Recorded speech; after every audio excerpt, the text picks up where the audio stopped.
Assalamualaikum warahmatullahi taala wabarakatuh. Di sini saya akan menyampaikan materi tentang unsur-unsur dan macam-macam jarimah dalam hukum Islam. Jarimah dalam hukum Islam memiliki unsur-unsur yang harus dipenuhi agar suatu perbuatan dapat dikategorikan sebagai tindak pidana. Unsur-unsur ini terbagi menjadi yaitu unsur umum dan unsur khusus. Unsur umum, jarimah berlaku pada semua jenis tindak pidana dan terdiri dari 3 aspek utama. Yang pertama, unsur formil, yaitu adanya nas atau undang-undang yang menetapkan suatu perbuatan sebagai jarimah.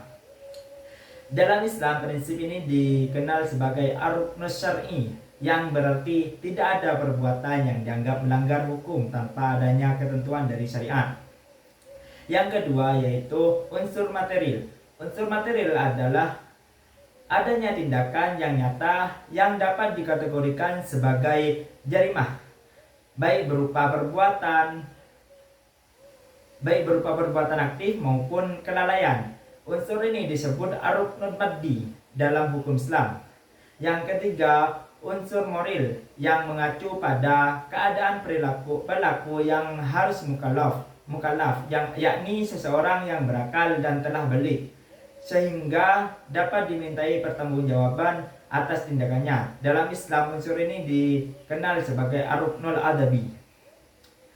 Selain unsur umum, terdapat unsur khusus yang berbeda-beda tergantung pada jenis jarimah yang dilakukan. Misalnya dalam jarimah pencurian, unsur khusus yang harus terpenuhi meliputi tindakan mencuri secara sembunyi-sembunyi. Benda yang dicuri meliputi merupakan milik orang lain dan barang tersebut telah mencapai batas minimal atau nisab.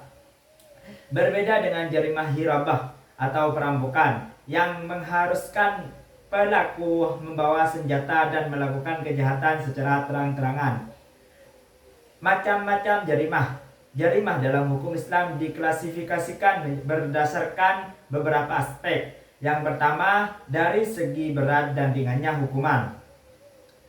Jarimah dalam Islam terbagi menjadi 3 jenis. Yang pertama yaitu hudud, yang kedua qisas diyat, dan yang ketiga ta'zir. Jarimah hudud adalah tindak pidana yang hukumannya telah ditetapkan oleh syariat dan tidak dapat diubah oleh siapapun, seperti zina, pencurian, dan minum khamar. Yang kedua yaitu jarimah qisas diyat, merupakan tindak pidana yang berkaitan dengan nyawa dan anggota tubuh, di mana korban atau walinya berhak menuntut hukuman atau memberikan maaf. Contoh dari jarimah ini yaitu pembunuhan dan penganiayaan. Sementara yang ketiga, jarimah ta'zir adalah tindak pidana yang hukumannya tidak ditentukan secara pasti oleh nas, sehingga bentuk dan tingkatannya diserahkan kepada kebijakan penguasa atau hakim. Contohnya yaitu sumpah palsu, penipuan, dan pelanggaran lalu lintas. Yang kedua, jarimah juga dapat diklasifikasikan berdasarkan niat pelaku, yaitu jarimah maksudah atau dengan sengaja, dan jarimah ghairu maksudah tanpa disengaja. Yang ketiga, dari segi tindakan, jarimah terbagi menjadi jarimah ijabiyah atau melakukan perbuatan yang dilarang seperti mencuri, berzina, dan jarimah salbiyah yaitu tindakan tidak melakukan perbuatan yang diwajibkan seperti tidak membayar zakat. Dan yang keempat, dilihat dari korban yang dirugikan.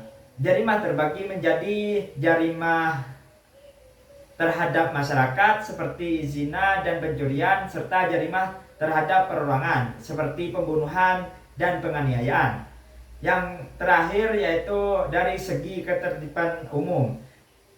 Jarimah dibagi menjadi jarimah adiyah atau tindak pidana biasa yang tidak berkaitan dengan politik seperti penghinaan agama dan sabotase, serta jarimah siasah atau tindak pidana politik yang bertujuan menggulingkan pemerintah seperti pemberontakan dan separatisme. Dengan demikian, Jarimah dalam hukum Islam memiliki berbagai kategori yang membantu dalam menentukan jenis kejahatan dan hukuman yang sesuai dengan prinsip keadilan dan kemaslahatan dalam syariat. Cukup sekian dari saya, kurang lebihnya saya mohon maaf. Wassalamualaikum warahmatullahi wabarakatuh.